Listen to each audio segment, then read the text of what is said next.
9. Faubus, U.S. Government head into crucial collision in federal court today. Arkansas Gazette, September 20th, 1957. The first clash between the federal government and a state over school integration will reach a crucial stage at 10 a.m.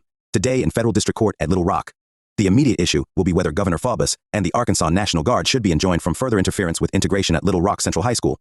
The overriding historic issue will be whether the federal government has the constitutional authority to check a state governor when he uses the powers of his office to defy the federal court. Sitting alone in my room, I couldn't stop thinking how Governor Faubus would for certain have to be in that courtroom. I couldn't imagine that he wouldn't be there.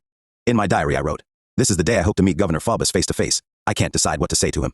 If only he will listen to me 1 minute. I know I can make him understand there is nothing so bad about me that he shouldn't allow white children to go to school with me. The weatherman says it's going to be 85 and up this afternoon. I'll regret wearing my cotton blouse and quilted skirt, but they're new and pretty. I want to look just right, so the governor will know who I really am." The 9 of us walked up the sidewalk toward the federal building at a brisk pace. Our group included Mrs. Bates, attorneys Thurgood Marshall and Wiley Branton, and a number of people I did not know. I was told they were community ministers and lawyers, coming along to protect us. Between awkward scraps of conversation, I could hear our footsteps on the sidewalk as we moved toward the official-looking building. I had never paid much attention to it before. It was a muggy day, rather like the inside of a steam room. As we grew closer to our destination, there were more people and more chatter, but my mind was flooded with important things I wanted to say to the governor. One voice inside me said he didn't care what I thought, but the other said I should. Be prepared just in case. I was a bit on edge. A small part of me was becoming accustomed to the fact that since the integration had begun, both my people and whites stared at me. Some of the faces lining the streets on that morning had welcome smiles. Others were indifferent, while still others were undeniably angry. I wore dark glasses, which allowed me to peer out wherever I wanted without anybody being able to see how fearful I was. I had never been in court before. I'd only seen pictures of judges. I felt frightened of the federal court, but mostly frightened of all those powerful government men, the governor's lawyers, who could make things happen just as they wanted. I had read in the newspaper that attorneys for the federal government would be arguing that there was no evidence of the kind of violence that made it necessary to call out troops. Since the governor claimed our going to Central was what caused the trouble, we 9 students were subpoenaed to tell that we had seen and experienced on that first day at Central High School. I was afraid of what would happen if we lost.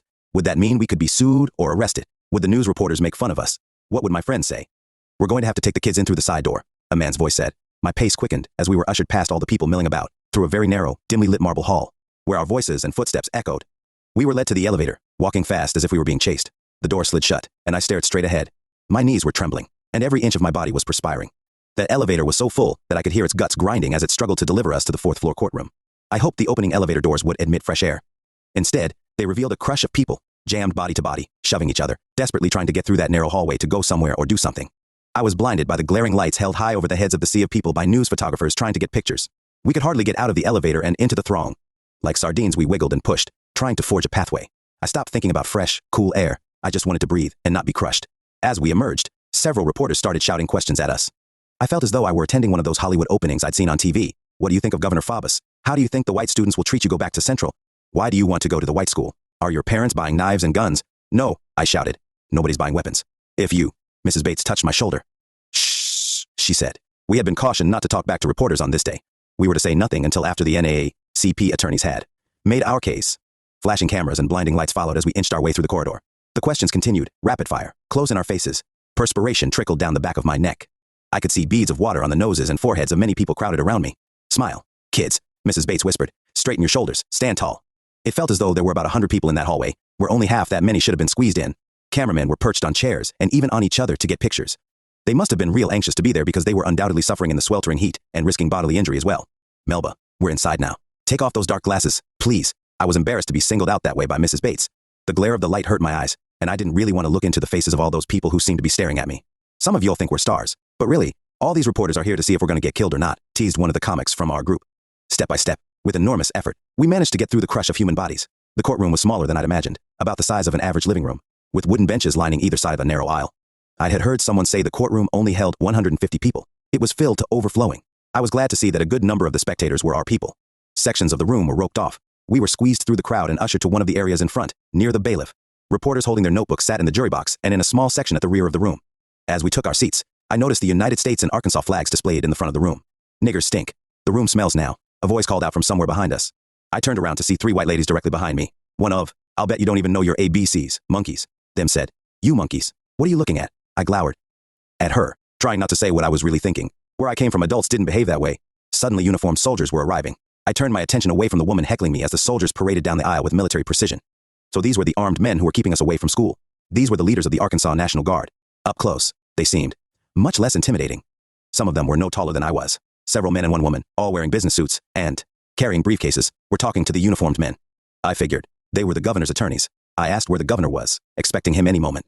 That's when one of the nays told us that an elected official does not have to appear to answer a summons. Maybe I would not have the privilege of seeing the governor after all. I had hoped that seeing him in person would help me get over my dislike for him. Suddenly, a whisper of concern made its way through our group. We were all aware that Thelma Mothershed had a heart condition, and now, right before our eyes, her lips and fingertips were turning blue. She struggled to catch her breath. All of us focused our attention on her, and instantly I knew it was a mistake. Not only might it alarm her, but our behavior could also alert school officials to her failing health. I assumed they had never bothered to check her school records. Otherwise, they might have stopped her going to the integration. Shh. Thelma will be just fine. Sit up straight. Think about what you'll say if you're called to testify. Mrs. Bates relieved our attention as she moved to sit beside Thelma. All rise. The Honorable Judge Ronald Davies presiding. The deep voice sounded like a circus ringmaster announcing the next act. I held my breath. I had read so much about him.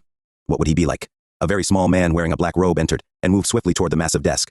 His smooth dark hair was parted in the middle, framing his pleasant, round face. As he climbed up to the imposing leather chair and settled in, what stood out most of all were his huge eyes peering through thick horn-rimmed glasses. From where I sat, I could see only the top part of his black robe, his round face, and those all-seeing, all-knowing eyes. Shortly after the hearing began, one of the governor's attorneys, Tom Harper, stood and made a motion that Judge Davies disqualify himself because he was biased due to his appointment by the federal government, specifically for our case. Judge Davies pounded his gavel and ruled the motion for disqualification was not legally sufficient and not timely. Next, Wiley Branton asked the court's permission to file a supplementary complaint joining us in the government's petition against Faubus and 2 Arkansas National Guard commanders. Davies ruled it could be filed. The governor's attorney, Tom Harper, then asked to have subpoenas withdrawn that had been served on Arkansas National Guard Commander Adjutant General Klinger and his assistant, saying men on military duty are exempt from subpoenas. Again, the judge ruled against them. Meanwhile, there was a commotion at the rear of the room, as reporters hustled back and forth, scribbling on notepads and whispering to each other. They behaved as though they had some divine right to do whatever was necessary to get the information they needed.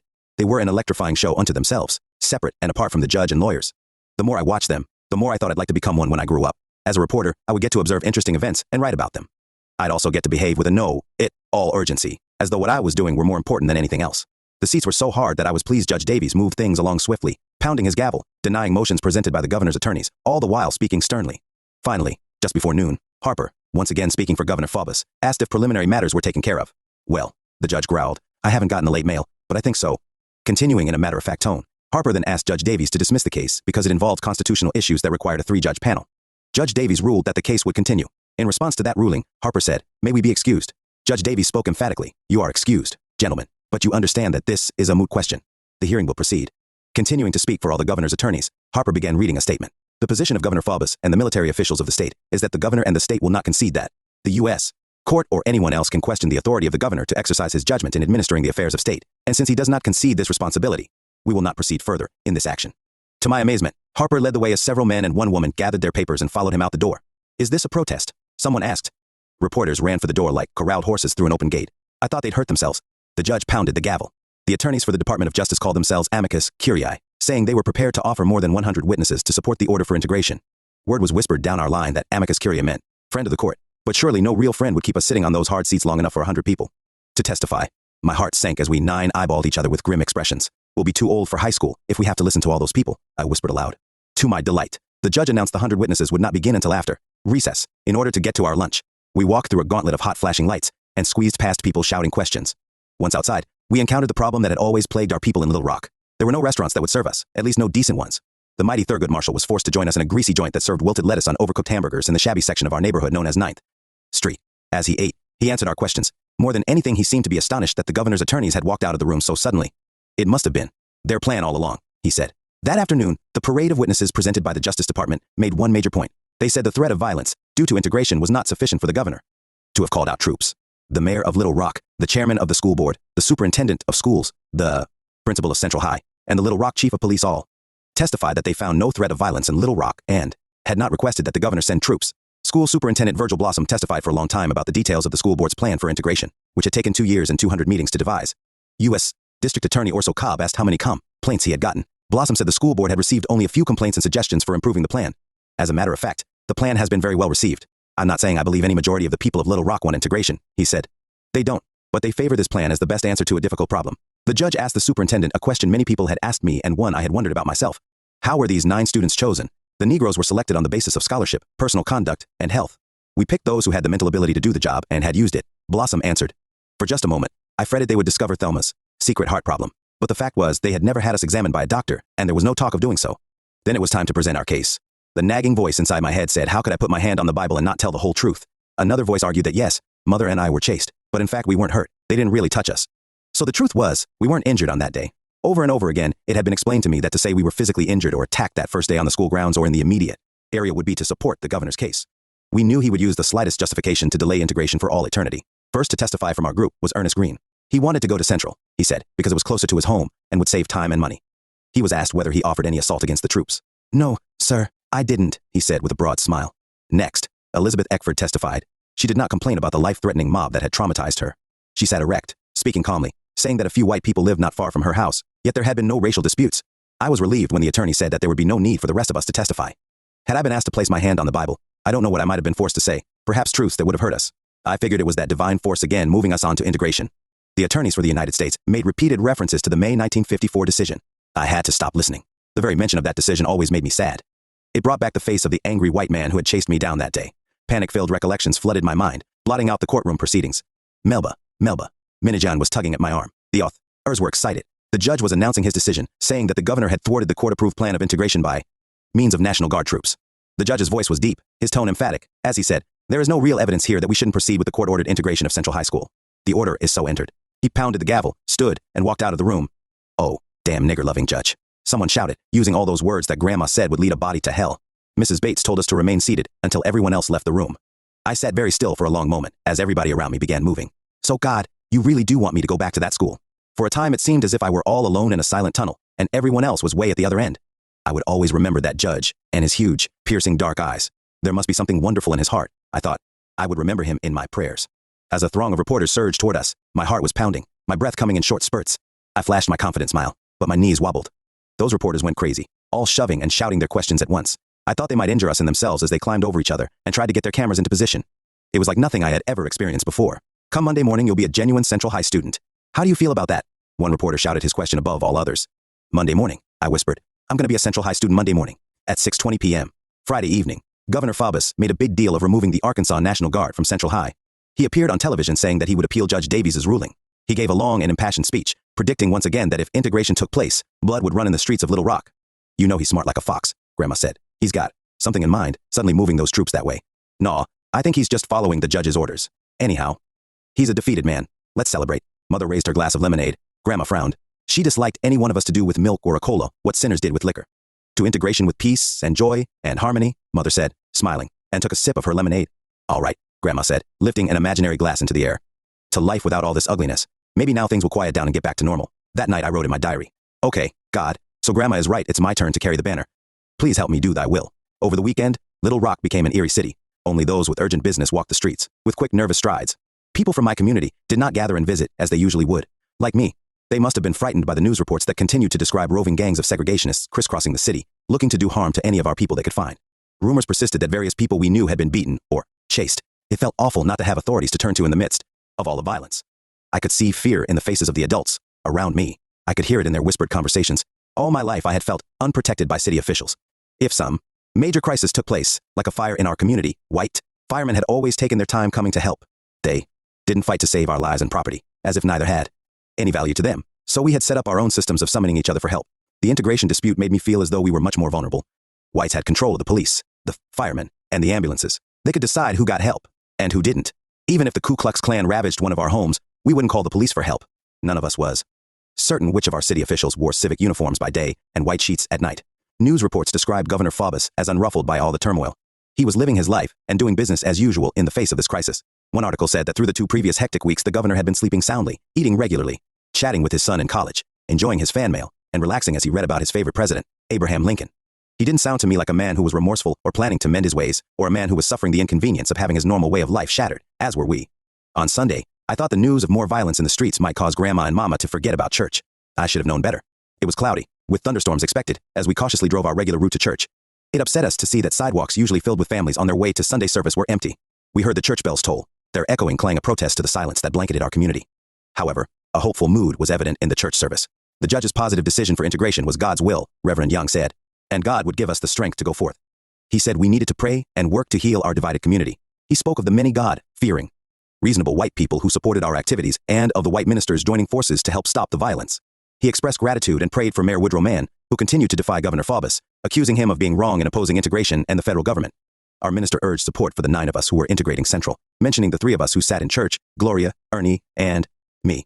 Mumbles of yes, Lord and amen made me hope some people had changed their minds and that now most of my church family thought that I was doing the right thing.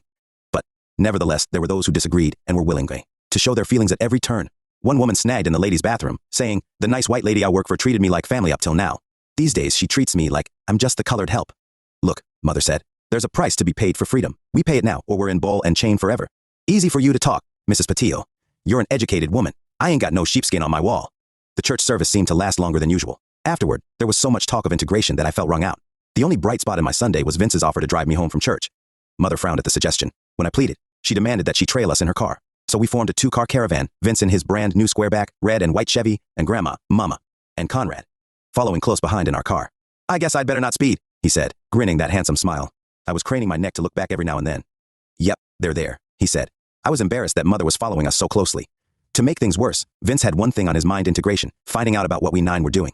When we got together, how we studied, and what the NAACP said to us in meetings.